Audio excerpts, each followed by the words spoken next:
Hello guys, welcome back to our YouTube channel. In this video, I am going to show you how to fix reflex-rs or blocked deletion of token file or is the hypervisor loaded on PC. In this video, seeing before you begin, like and comment this video. Don't forget to subscribe my YouTube channel. We can fix by using these 4 steps. Let's go ahead that first step, command promote. So go to your Windows search bar and type cmd. Right click on the command promote and choose the run as administrator. Then command promote inside, type this command provided in this video description, then copy to paste.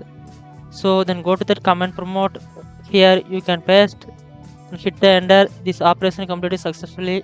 Then exit, then go to the next step, disable Hyper-V virtual machine and platform. So we need Windows feature, so search the Windows feature on or off. Just click on to open the software, and you once it open, then scroll down and find and unselect the Hyper-V and virtual machine platform. Once it unselect, then hit the OK to save. After that close it.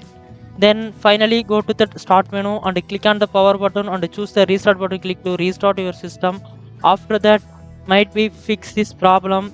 If this try to sometimes this method work does not work it, then go to the next step, disable core isolation in Windows security. So we need Windows security, so search the Windows security, then you can click to open, then go to the virus and threat protection, then scroll down, you can click on the manage settings.